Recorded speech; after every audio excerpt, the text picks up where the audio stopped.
Je suis ravi de vous accueillir pour ce webinaire masterclass qui va durer 1 heure où on va présenter des solutions concrètes. Alors, on ne va pas évidemment rentrer dans le détail des cas de solutions et vous apprendre à les implémenter. L'objectif, c'est surtout de vous donner un aperçu de cas d'usage assez simples finalement, parce que la plupart, 3 de ces cas d'usage ont été produits en 2 jours et demi, hein, donc on est vraiment sur du format hackathon. Et pour faire ça, en fait, je suis accompagné d'apprenants d'origami. Et donc, entre autres, de Farouk, qui est avec moi, qui est un apprenant de la promo chef de projet Yann au Code de Montpellier, Chama Bonjour. également de Montpellier, Ruben aussi de Montpellier. Donc, on a beaucoup Montpellier en force aujourd'hui. Bonjour. Et normalement, il y a Nicolas qui devrait nous rejoindre, qui est de la promo de Toulouse, et qui m'a aussi envoyé une petite vidéo. Donc, au pire, s'il n'est pas avec nous, c'est pas grave, on pourra présenter ça. Donc, pour commencer, ce que je vous propose, c'est déjà de vous faire un aperçu de ce qu'on va voir aujourd'hui. Alors, les 4 cas d'usage qu'on va voir ensemble, c'est le premier, c'est automatiser sa veille. Très pratique, ça, parce qu'en fait, la veille, aujourd'hui, c'est devenu un indispensable. Et c'est vraiment quelque chose qu'on doit faire, et encore plus vrai aujourd'hui parce que je ne sais pas si vous avez suivi l'actualité, mais ce week-end, il y a déjà eu 7 ou 8 actus incroyables en fait autour de l'IA, et donc du coup, il faut pouvoir suivre ce genre de choses. Euh, on a un autre sujet qui est rendre la connaissance client accessible à l'intérieur d'une entreprise. Alors ça, c'est un cas qui a été fait pour une agence, et en fait là, typiquement, on est sur ce genre de phénomène où on se rend compte qu'avec les nouvelles personnes, malgré tous les onboarding qu'on peut faire, on se retrouve avec des gens qui ne connaissent pas les clients et il faut tout reprendre à zéro. Il y a une partie aussi autour de l'automatisation de la production par rapport de visuels, hein, d'images, par rapport à des segments d'utilisateurs. Donc là, nos élèves qui devaient présenter ça sont grippés, donc c'est moi qui vais présenter pour eux. Et enfin, automatiser les retours candidats. Donc là, on a un super cas d'usage, hein, pour la marque employeur, mais qui est aussi un cas d'usage qu'on a tous vécu dans l'autre sens. C'est-à-dire, on envoie des candidatures, on n'a pas de retour, ou alors on a un retour automatique, mais vraiment avec 2 lignes, merci, salut, au revoir. Et donc là, on a une équipe qui a travaillé là-dessus et qui a vraiment pondu quelque chose d'assez extraordinaire pour pouvoir automatiser ce genre de choses et apporter de la vraie valeur aux candidats qu'on a rejetés. Avant tout, je vais vous donner un peu de contexte. Donc, c'est la partie advertising de la présentation. Je vais vous raconter rapidement, pour ceux qui ne connaissent pas, qui est Origami, et pour ceux qui nous connaissent peu, c'est toujours pas mal de faire un peu de rappel. Je vais aussi vous dire qu'il y a un module questions et réponses. Je pense que ça doit être Q et R, voilà. Ou si vous avez l'interface en anglais, ça doit être Q&A, qui vous permet de poser vos questions au fur et à mesure. Et puis de temps en temps, j'irai jeter un coup d'œil pour voir un peu s'il y a des questions qui apparaissent et pour y répondre. Donc, Origami, si je devais vous le présenter en 3 dimensions, c'est détecter, développer et déployer les talents de demain. Donc, je vais aller vite, mais d'un côté, on offre pour les demandeurs et demandeuses d'emploi une opportunité d'accéder à des super jobs dans des super contextes, avec une formation hyper accélérée et dont on va parler un peu plus tard. Et pour les entreprises, un super moyen de recruter des talents déjà formés, déjà un peu opérationnels, qui vont ensuite grandir au sein de l'entreprise et qui vont vous permettre en fait de déployer des solutions marketing digital ou de la conception et de la gestion de projets numériques. Et donc là, on est typiquement là-dedans avec le no-code et l'IA, ou de la data et de l'innovation avec des formations de data scientist, data analyst. Pourquoi détecter, développer, déployer? Détecter parce qu'on a un mode de sélection. Donc là, les 3 élèves qui sont avec moi, ils le connaissent bien puisqu'ils ont passé par les mailles du filet. On a un mode de sélection avec des tests cognitifs qui nous permettent de détecter les potentiels au-delà du CV des personnes. Donc ça, c'est hyper important pour nous. On veut un mode le moins biaisé possible et donc on va faire passer des tests qui nous permettent de détecter ça. Développer parce qu'on a des bootcamps ultra intensifs. On va regarder un petit peu. On va développer des compétences techniques et des compétences humaines. On va aussi développer l'esprit de collaboration, la connaissance de soi, la confiance en soi, etc. Et puis déployer, parce qu'en fait, exactement ce qu'on est en train de faire ici, on construit un réseau d'entreprises qui s'intéressent à nous, qui vont nous permettre en fait ensuite d'offrir des opportunités à ces talents, qui vont aussi trouver de leur côté des nouvelles opportunités. Et ça, c'est important pour nous de toujours faire plus d'actions et de faire en sorte que beaucoup d'entreprises profitent de cette aubaine.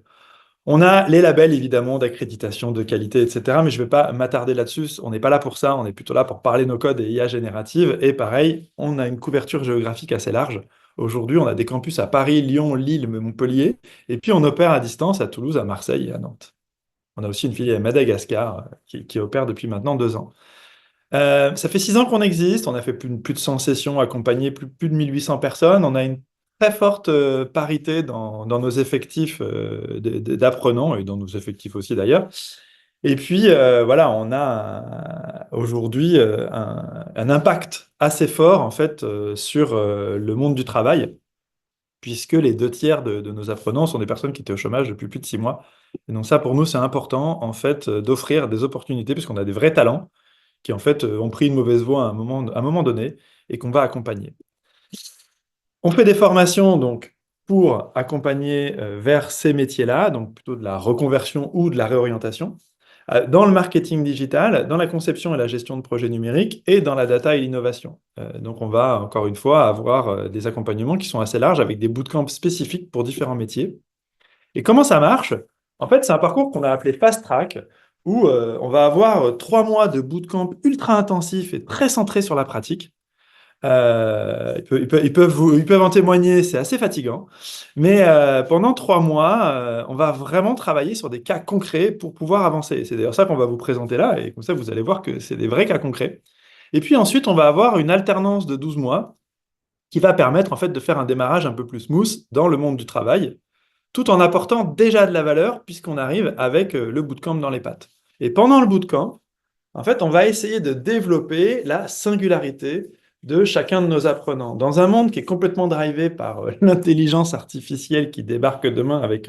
avant, on parlait de LLM, maintenant on parle d'agents IA et en ce moment, on parle même de AI employees. Eh ben, en fait, il faut en effet aller chercher qu'est-ce qui fait de nous des êtres singuliers et pour nous, en fait, on va développer principalement l'agilité, l'adaptabilité, la curiosité, la coopération au sein de nos apprenants. Tout ça dans un environnement qui favorise la diversité au sens large du terme, c'est-à-dire des gens qui viennent de tous les horizons et qui, si ça se trouve, ne se seraient jamais rencontrés s'il n'y avait pas eu, en fait, ce bootcamp. Et donc ça, pour nous, c'est aussi intéressant d'avoir des personnes qui partagent le même potentiel, mais qui ont des parcours de vie qui sont complètement différents. Et évidemment, des parcours qui sont gratuits pour les apprenants, sinon ça n'a pas de sens s'il faut un modèle financier pour pouvoir les faire. Et enfin, l'alternance, donc ça je le dis pour les personnes qui ont coché la case je veux recruter des alternants. On a un format d'alternance qui a été pensé pour et par l'entreprise et avec aussi les apprenants. Un format d'alternance qui permet à nos apprenants d'être tout le temps dans l'entreprise. Il ne faut pas se leurrer quand on est en alternance, retourner à l'école, quelquefois c'est un peu lourd. Et donc, on a construit un système où il y a des parcours d'e-learning qui sont développés, qui continuent de développer, qui sont assez forts. C'est 5 heures dans la semaine, à répartir dans la semaine comme on veut. Un jour par mois en masterclass live, si possible présentiel, où là, on va approfondir un sujet et puis aussi faire un petit peu de développement personnel. Et puis, une semaine par trimestre en challenge de groupe, où là, on va pouvoir mettre en pratique ce qu'on a appris pendant les 3 mois. Et donc, du coup, c'est intéressant parce que c'est un peu l'équivalent d'une personne qui aurait pris un jour de RTT par mois et 4 semaines de vacances dans l'année. Donc, on est vraiment sur un rythme assez classique qui n'a rien à voir avec les rythmes habituels d'alternance. Voilà pour ça. Et puis, on fait aussi des formations en entreprise. Donc ça, je vous le dis rapidement, c'est la petite minute publicité. Si vous avez envie et besoin de former vos équipes en interne, on fait aussi ça. Et ça nous permet aujourd'hui de financer une partie de nos parcours avec, pareil, dans le marketing digital, les médias, dans la data, le no-code et l'IA générative et dans la gestion de projets agiles et aussi d'ailleurs du management avec Kinsu, notre partenaire, où on va accompagner en fait aussi dans la transformation digitale. Ça, c'est intéressant sur des formats de masterclass, sur des formats de formation à la carte et sur des formats de programmes complètement sur mesure. Donc ça, si ça vous intéresse, vous nous envoyez un petit mail par notre site et puis on peut en parler. On travaille déjà avec pas mal de boîtes, notamment dans l'univers des médias avec la ACC, qui nous fait confiance aujourd'hui pour l'accompagnement IA des agences de publicité en France, avec le Club de la presse Occitanie, où on accompagne des pigistes et des journalistes dans cette transformation qui les touche très fortement, mais aussi des agences comme Cospirit, des régies comme France TV, etc., etc. Donc ça, à disposition pour vous en parler. Allez, rentrons dans le vif du sujet.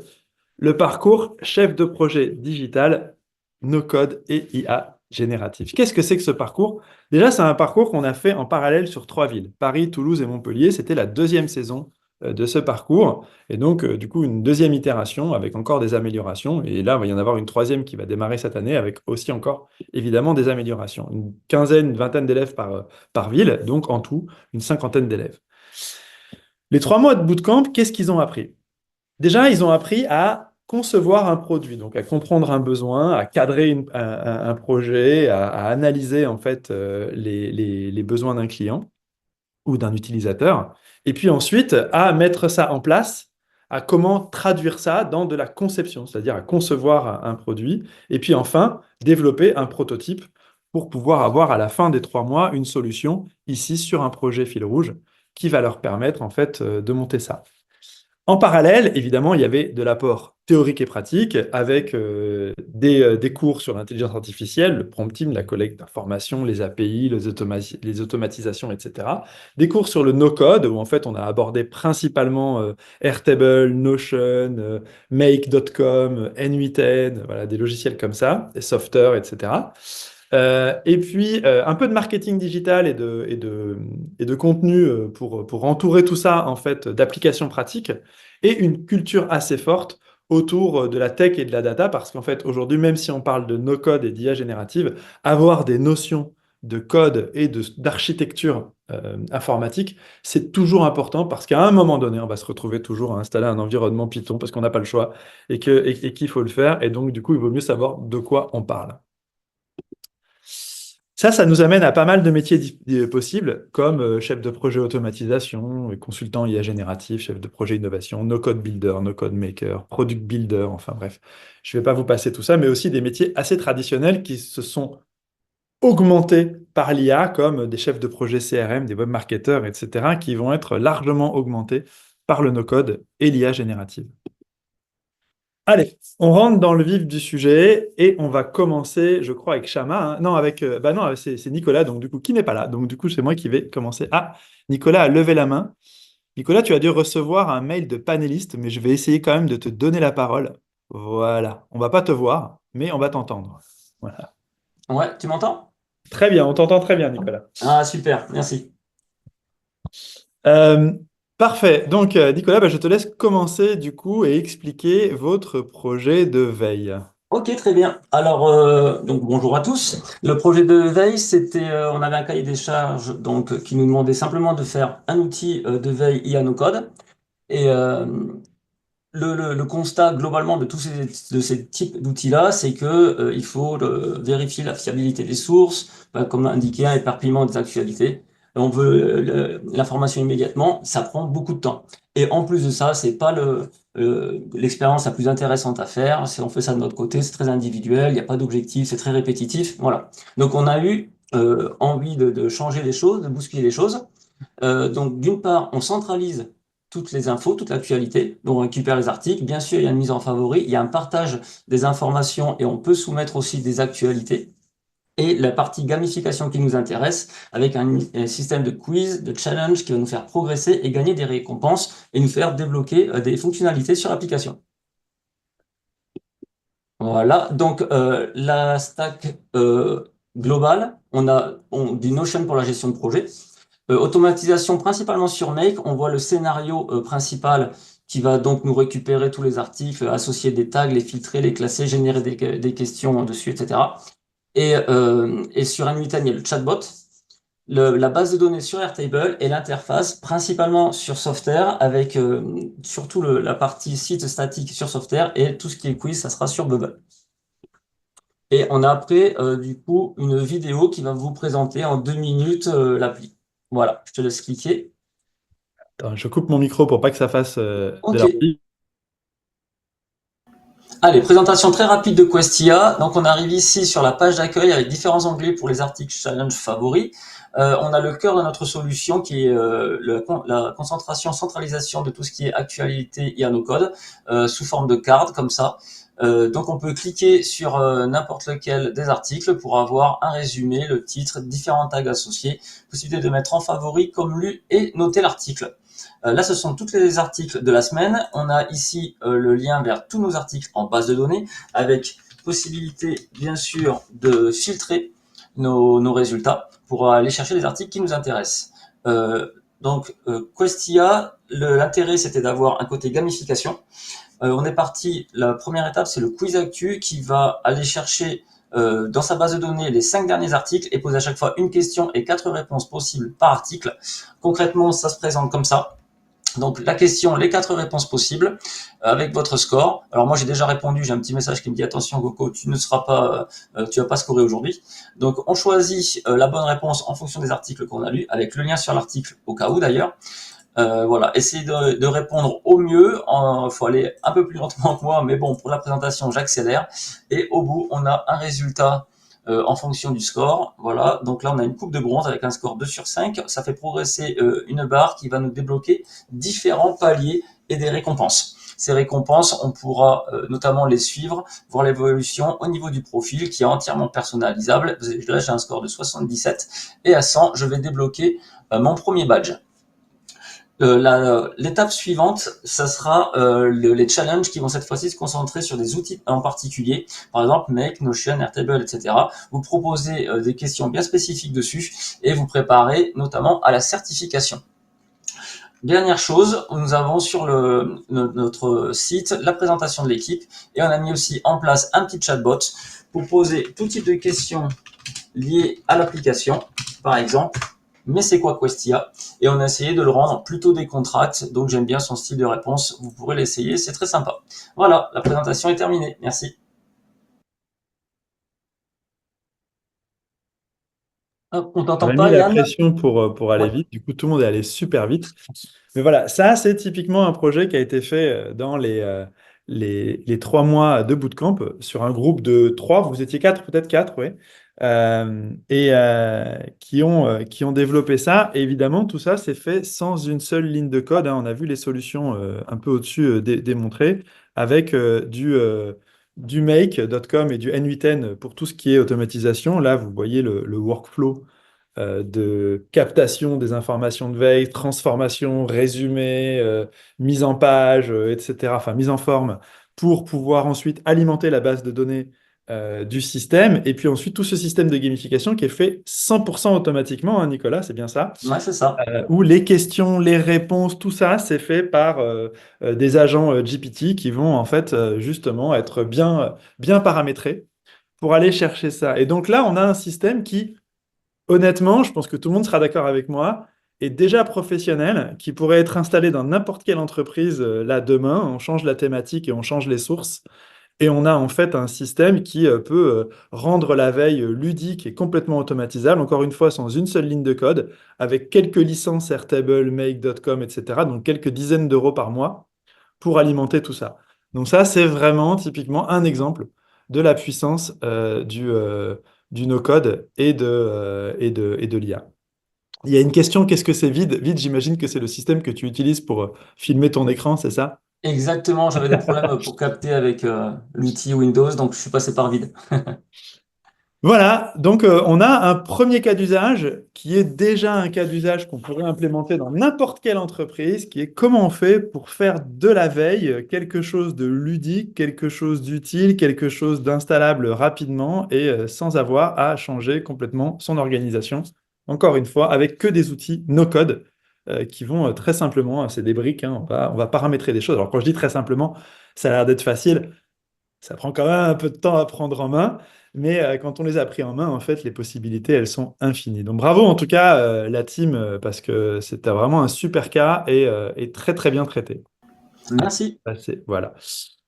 Le cas d'usage numéro 2, il s'agit de rendre la connaissance client accessible. Je veux juste spoiler un petit peu l'intro, mais très souvent, et nous les premiers, quand on traite des clients, en fait, très souvent, il y a des gens qui connaissent les clients, et puis si c'est quelqu'un d'autre qui a la personne au téléphone, elle sait absolument rien sur ce client-là. Et donc, quelquefois, on a des CRM qui nous montrent des écrans et tout, mais évidemment, quand on pose une question à un CRM, il ne sait pas nous répondre. Et donc, il faut aller chercher l'information. Et là, on a une équipe qui a travaillé sur ce cas-là, sur un hackathon. Donc là, attention, c'est quelque chose sur lequel l'équipe a travaillé 2 jours et demi et en 2 jours et demi, voilà ce qui a été réalisé. Et vas-y, Chama, je te laisse la parole. Oui, alors bonjour à tous. Via ce cas précis, justement, on a proposé une solution via un chatbot qui va venir assister les commerciaux d'une agence communication au quotidien via la base de données d'une base CRM. Alors, juste pour info, dans ce cas précis, en fait, la seule directive, c'était d'utiliser Chatbase en termes d'outils de chatbot, parce que bien sûr, il y en a plusieurs des outils hein, pour développer des chatbots.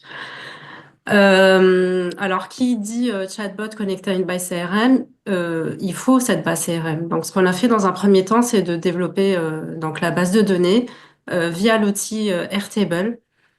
Donc, on a regardé plus ou moins sur ce quoi se basait une base CRM de commerciaux dans une agence de communication.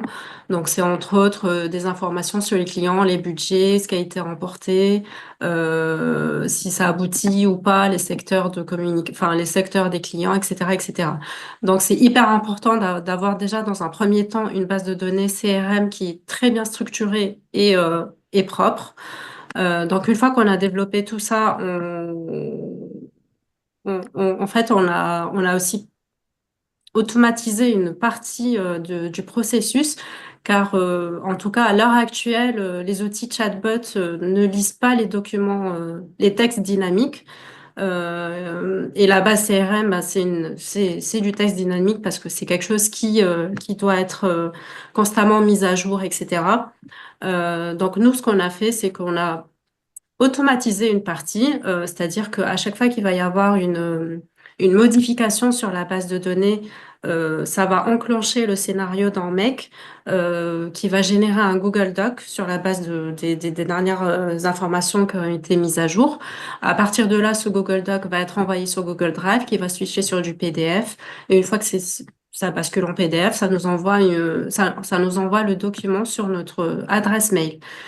Et à partir de là, en fait, en fait, c'est l'humain qui va venir récupérer le PDF pour l'implémenter dans le chatbase.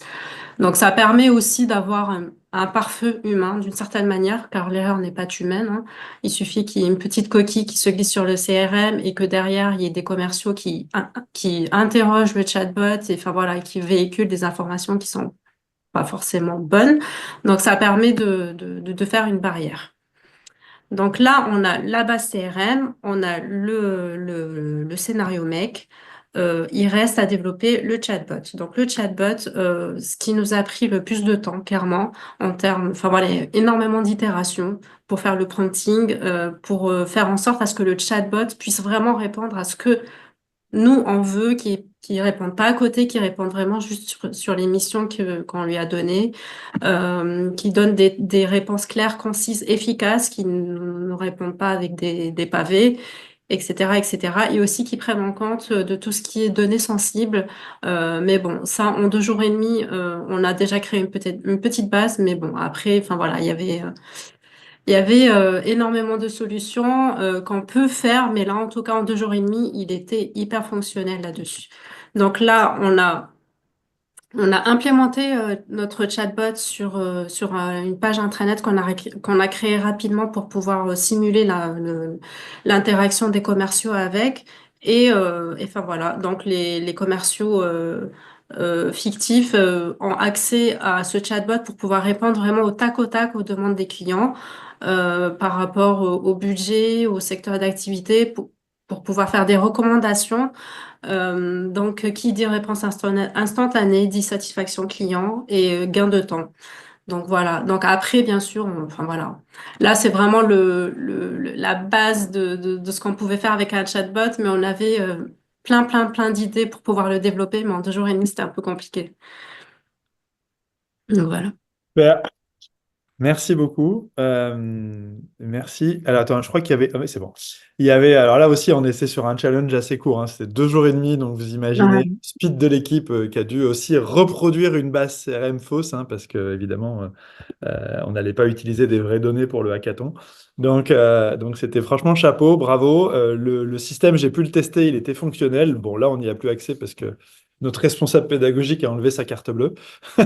Et, mais le système était fonctionnel, etc. Donc, il y a quelqu'un qui pose la question, est-ce qu'on peut avoir accès à tous ces logiciels? Alors, Make.com, Airtable, Chatbase, etc., c'est que des logiciels qui sont évidemment en SaaS et dispo en ligne avec des versions gratuites qui permettent déjà de s'entraîner et de faire des premières choses. Évidemment, dès qu'on veut aller plus loin, bah, il faut mettre un peu d'argent dedans. Mais les premières itérations, honnêtement, on parle de quelques dizaines d'euros. C'est pas non plus quelque chose de très très cher. Évidemment, après, quand on déploie à grande échelle, là, bah, il faut un budget logiciel pour pouvoir avancer. Donc, on va continuer avec un autre cas d'usage. Là aussi, toujours un cas de hackathon qui a aussi été fait sur une période assez courte de 2 jours et demi, hein. C'était en même temps, c'était en parallèle. C'était un hackathon qu'on a fait avec l'UCC Grand Sud. Donc, on était plutôt dans le domaine de la communication. Et là, en fait, la problématique qu'on nous a amenée, c'est aujourd'hui, quand on fait de la publicité en ligne, en fait, on fait de la segmentation client, mais on produit toujours la même créa pour tous les segments, ce qui n'est pas très malin, en fait. Et typiquement, on ne pourrait pas aller produire autant de créa qu'on a segments, d'autant plus que ces segments sont aussi dynamiques et que eux-mêmes évoluent, et que donc, du coup, il faudrait adapter les créas en temps réel. Et bien, qu'à cela ne tienne, l'équipe est arrivée avec une solution pour faire ça et a proposé Nomadly, donc une solution qui permet de créer, alors là on est dans l'univers du voyage, ils se sont basés sur des segments de voyageurs pour construire quelque chose. Donc d'un côté, on a des segments comportementaux qui sont allés chercher, qui viennent de, je sais plus, d'une base de données avec des segments très détaillés, et ils ont traduit ces segments sous forme de prompts, avec évidemment des itérations, pour pouvoir en fait avoir des prompts qui correspondent à chaque segment. Donc les segments, ça va être les couples jeunes, urbains, nanana, machin, avec des trucs très détaillés, avec des segments très comportementaux de gens qui aiment l'aventure, qui aiment tout ça. Donc on va avoir comme ça, là ils sont partis sur 20 segments, mais on pourra en avoir d'autant plus. Et donc, à chaque segment correspond dans une base de données un prompt très détaillé qui va permettre d'avoir une image qui correspond à ce segment. Et puis, de l'autre côté, pour chaque segment, en fait, un premier mood board va être créé, en fait, qui va permettre d'avoir un brief graphique, finalement, qui lui-même va être ensuite transmis à un autre moteur de génération d'images qui va générer le visuel final sur la base de ce mood board. Donc ça, c'est assez intéressant aussi. C'est pas un prompt qui génère une image. On passe par un mood board qui permet d'alimenter un autre outil qui va, sur la base de ce mood board, faire quelque chose. Et c'est grâce à ça qu'ils ont réussi à produire quelque chose de hyper intéressant autour de ça. Et typiquement, là, comment ça marche? On a un formulaire qui a été fait par un outil no-code de formulaire qui s'appelle Fillout, hein, qui permet à, par exemple, un un chargé de compte qui doit charger ses campagnes, qui lui permet de dire, bah tiens, voilà, là, on va attaquer tel segment, tel segment, tel segment, tel segment, avec tel produit, tel produit, tel produit, tel produit. Et voilà, vas-y, produis-moi les visuels qui doivent correspondre. Ça pourrait être sur un site internet, hein, pour illustrer des fiches produits. Ensuite, on va aller chercher dans la base de données les prompts qui correspondent. Et puis, tout ça, c'est automatique, hein. Dans ChatGPT, ça va générer en fait les moodboards. Euh, Ces moodboards sont envoyés via Sésame pour créer un brief dans Sésame pour aller chercher, là, via Flux et d'autres modèles images, des images ou des vidéos d'ailleurs. On peut aussi avoir de la vidéo générée par là, stockée dans Google Drive et évidemment refournie de l'autre côté avec une notification qui dit vos images sont prêtes. Il n'y a plus qu'à aller les télécharger pour les mettre dans votre ad serveur ou sur votre site internet ou les envoyer direct sur le site si on était connecté au site. Et ça nous permet d'avoir des visuels qui sont beaucoup plus léchés, beaucoup plus fins que des visuels qu'on ferait avec Ideogram ou Firefly ou ou Dali ou juste comme ça. Et surtout de les avoir de manière en masse, de manière complètement automatique. Avec, par exemple, un séjour romantique à Paris, basé sur le segment couple urbain CSP++, etc. Et donc, on a vraiment à voir une combinaison comme ça d'informations qui nous paraissait hyper intéressante. Et pareil, leur système était fonctionnel, donc 2 jours et demi, hein. Évidemment, il faudrait passer quelques jours, quelques semaines pour affiner les prompts, pour aller encore plus loin, pour automatiser certaines choses, pour économiser aussi des tokens dans les requêtes. Mais déjà, on a quelque chose qui est fonctionnel et qui franchement fait la blague en 2 jours et demi, ce qui montre réellement la puissance en fait de ces outils. Et là, pareil, bah, c'est quelques euros à chaque fois pour la génération ou quelques centimes, parce que là, on parle plutôt en centimes, pour la génération, vu que là, on passe par des API et que du coup, on paye à la token. Au final, gain de temps, évidemment, parce que pas besoin d'aller produire les images ou d'aller passer des heures sur stock photo pour trouver des images. Segmentation ultra fine, chose qu'on n'aurait jamais fait si on était parti dans des stocks photos. Réduction des coûts, parce qu'à la fin, en fait, on se retrouve avec, si on devait acheter les images ou prendre les prises de vue, alors là, je vous raconte même pas, on parlerait pas en centimes, mais en milliers d'euros. Et puis, l'image de la marque est renforcée, la différenciation, avec une augmentation de l'engagement. Évidemment, des contraintes de l'autre côté à gérer, les questions de droit, les questions tout ça, etc. Et oui, évidemment, là, il faut y réfléchir, pas en 2 jours et demi, ça, on y réfléchit après, et on fait d'abord le prototype et on voit comment ça marche. Voilà le troisième cas d'usage. Et puis, on va passer directement au quatrième cas d'usage, un cas d'usage aussi super intéressant. Encore une fois, il y a un module de questions et réponses, donc n'hésitez pas.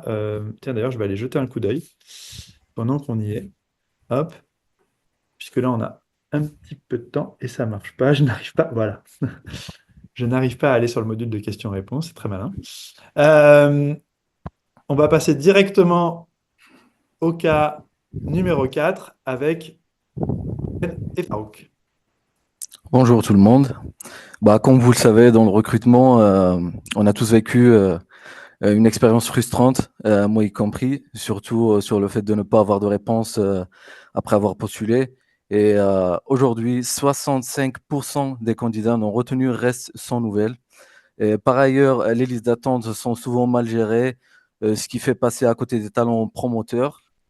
Tandis que les recruteurs passent encore une moyenne de 23 heures par semaine à trier les candidatures manuellement. Et ces constats montrent l'urgence de moderniser les processus pour offrir une expérience plus fluide, efficace et respectueuse. Comme vous le voyez là dans ce workflow qu'on a réalisé sur N8N, qui est un outil d'automatisation no code, c'est pour optimiser le traitement des candidatures dans le cadre d'un processus de recrutement. Tout commence par la collecte des candidatures à partir de plusieurs sources, que ce soit des ATS. Pour ceux qui ne connaissent pas les ATS, c'est des systèmes de gestion des candidatures, aussi par d'autres plateformes web, que ce soit Indeed, LinkedIn ou Hello Work par exemple, et aussi les CV reçus par mail. Et grâce à N8N, ces données sont automatiquement extraites, triées et centralisées dans cet outil de gestion de base de données qui est Airtable. Et qui vont être traités pour les préparer d'une manière anonyme, surtout pour respecter tout ce qui est clause RGPD, ne pas partager les informations personnelles à l'IA. Une fois dans RTB, les candidatures sont triées en 3 catégories, que ce soit les candidats retenus, ceux qui sont placés sur la liste d'attente et aussi les candidats non retenus. L'étape clé ici, quand on voit ici dans la liste d'attente au milieu, et ça concerne, c'est l'étape la plus importante. Elle reste, les candidatures restent à un temps défini en fonction du poste pourvoir et du profil recherché. En garantissant un retour rapide au candidat, c'est pour apporter une réponse le plus rapide. Et toute cette organisation, c'est qui permet d'éviter les retards et de maximiser l'efficacité du traitement.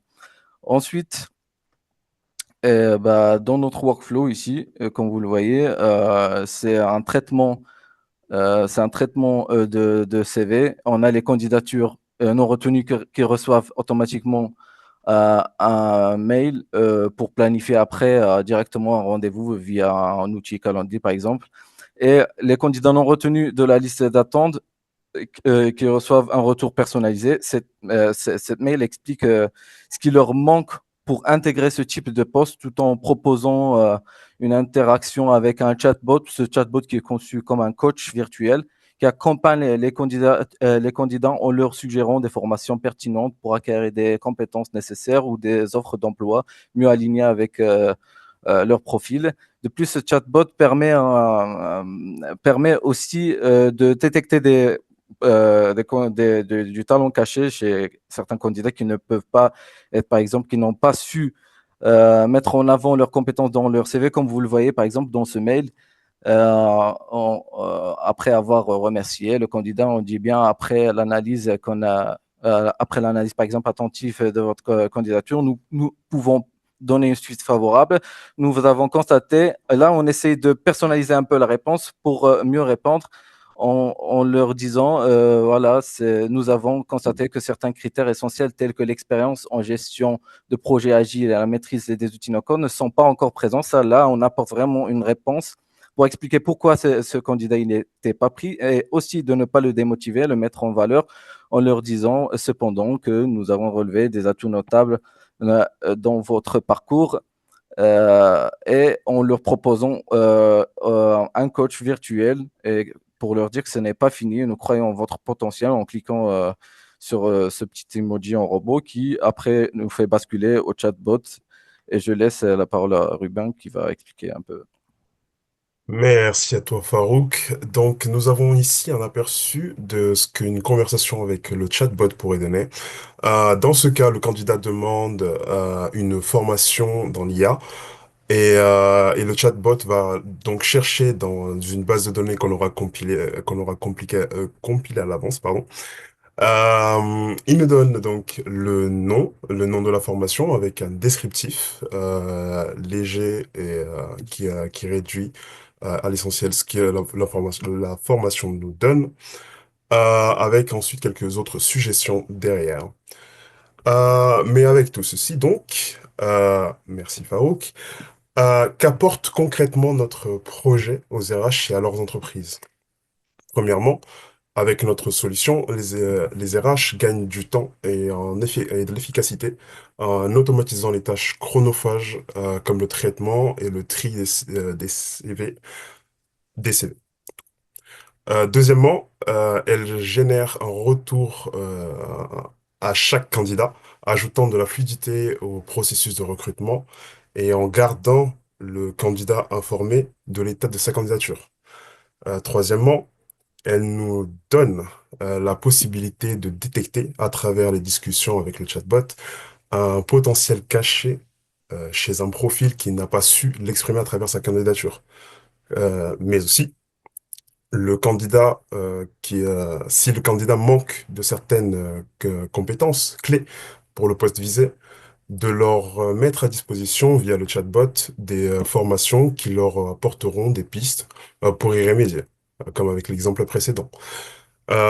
Du coup, ça amène de l'humanisation dans le processus du recrutement grâce à l'IA qui va aider les RH à créer une communication respectueuse et transparente avec le candidat. Et avec tout ceci, c'est aussi votre image de marque qui est fortement renforcée grâce à un processus du coup qui augmente l'attractivité de l'entreprise via de la publicité que ces candidats vous feront à votre sujet. Donc merci de nous avoir écoutés. Voilà. C'était tout pour nous. Magnifique. Merci Ruben, merci Farouk, merci Chama, merci Nicolas. Je crois qu'on a avec nous l'homme qui est caché derrière cette promo, qui est donc Arnaud Caplier, qui est dans le public, parce que je l'ai vu parler sur le chat. Donc Arnaud, si tu veux dire un mot, n'hésite pas à lever la main, je peux te donner la parole. Magnifique. Hop. Tiens, regarde, je te donne la parole, Arnaud, si tu veux nous saluer et dire quelque chose. Tu es maintenant autorisé à parler. Euh, J'espère. Merci Yann. D'abord, bravo à tous hein, pour ce travail. En revoyant ces projets que vous avez réalisés dans des temps records, hein, beaucoup l'ont dit, en 2 jours et demi, je suis toujours bluffé en fait. Je m'y fais pas. C'est réellement impressionnant. Non, bah, écoutez, mais Yann a bien expliqué, mais je pense que la meilleure preuve de l'intro d'Yann, bah, c'est ce que vous ont montré les équipes. Faut bien vous dire que ce sont des apprenants qui, pour certains, étaient en reconversion professionnelle, d'autres connaissaient un petit peu le marketing digital ou même beaucoup, hein. Comme l'a dit Yann, en fait, on part pas tellement sur les compétences qu'on appelle hard skills, c'est-à-dire ce que les gens ont fait avant, on part plus sur les aptitudes que chacun a ou pas. Et en fait, Donc vous avez les gens que vous avez présentés, pour beaucoup, connaissaient quasiment rien ou très peu, sauf en tant qu'utilisateurs que nous sommes tous au quotidien. L'IA générative, le no-code, etc. Donc, et avec Yann, on est nous-mêmes mais vraiment étonnés de voir ce que les apprenants arrivent à faire au bout de 3 mois. C'est une énorme satisfaction et un étonnement incroyable. Donc, on vous invite à vous intéresser à toutes ces technologies. L'effet est souvent dingue. Ce qu'on arrive à faire est absolument dingue. Voilà, je m'arrête là parce que je pourrais un peu long. Sinon- Ok, et Merci. ben voilà. On a fait ça. Si vous voulez déployer des solutions comme celle-là dans vos boîtes ou si vous êtes déjà en train de le faire, ben, n'hésitez pas à vous munir de magnifiques ressources que sont nos apprenants. Il y en a encore quelques-uns qui sont dispo pour une alternance qui démarrerait cette année, donc là en janvier. Donc n'hésitez pas à nous contacter. J'ai mis un QR code là, hein, vous flashez, vous remplissez le petit formulaire ou vous nous envoyez un message. Et on vous fait un retour rapidement, on vous fait du matching, etc.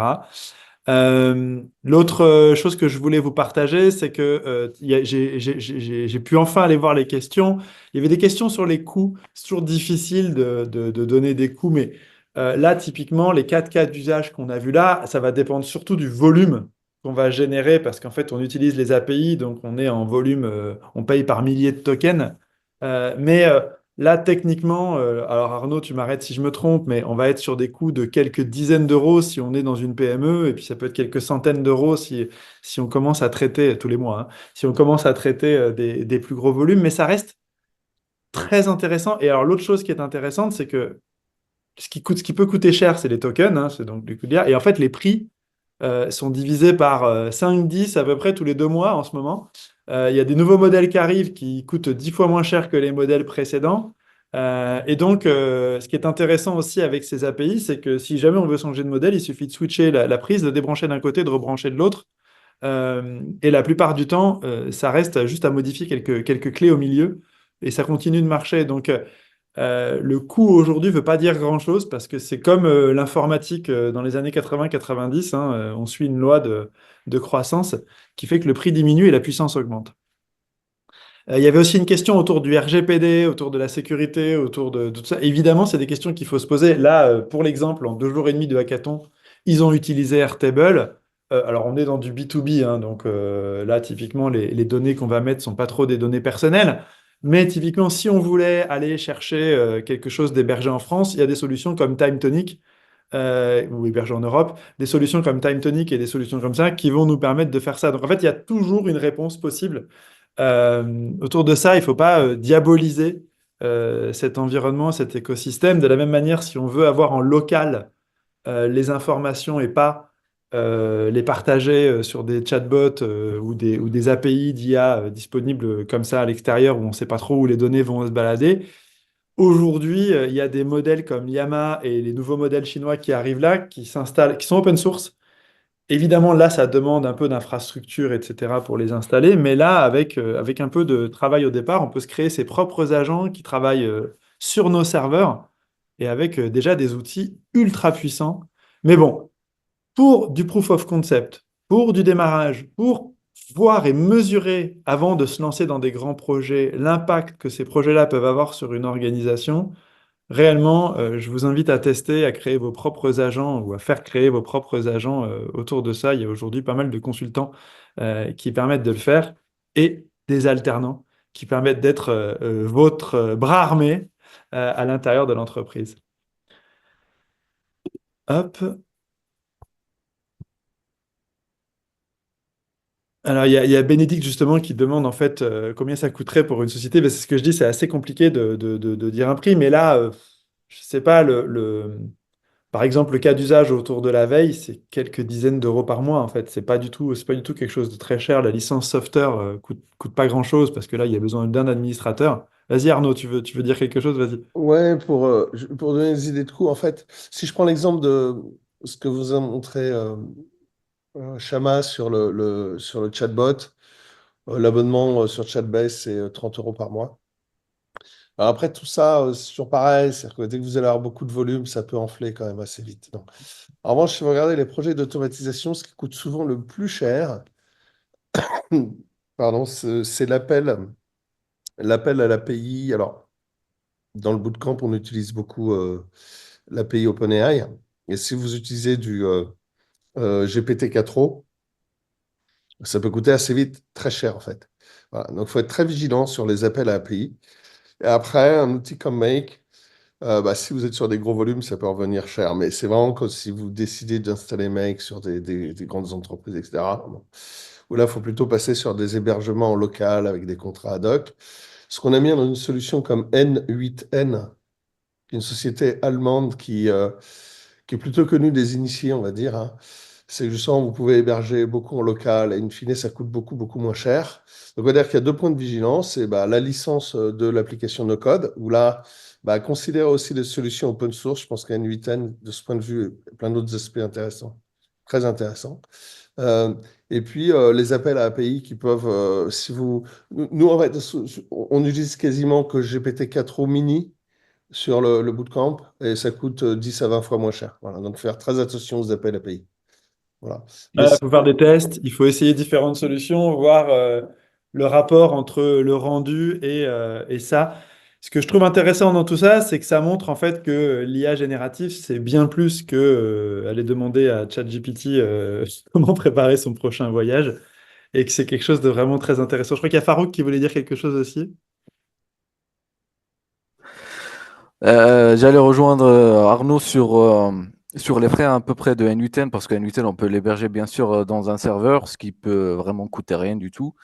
Et aussi, pour tout, bah, quand je parle de notre automatisation pour la solution RH, bah, si on remplace par exemple Airtable, qui est un peu plus coûteux, bien sûr, en utilisant Google Sheets, ça peut être aussi la solution pour créer cette automatisation qui peut ne coûter presque plus, pas grand-chose, à part l'API GPT qui va coûter 5 euros à peu près pour plusieurs mois, bien sûr, selon bien sûr la capacité, les tokens à consommer. Voilà, moi, ça fait 2 mois que je trie mes mails tous les jours, 2 fois par heure, automatiquement avec GPT en envoyant systématiquement les requêtes pour que lui-même les filtre et les trie et me propose des réponses. Pour l'instant, j'ai mis 10 euros dans l'API de GPT.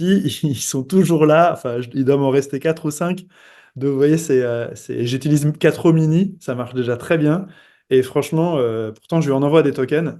Donc vraiment, il faut vraiment envoyer du volume pour que ça commence à coûter cher. Par contre, voilà, en make.com, là j'utilise make.com dans mon cas.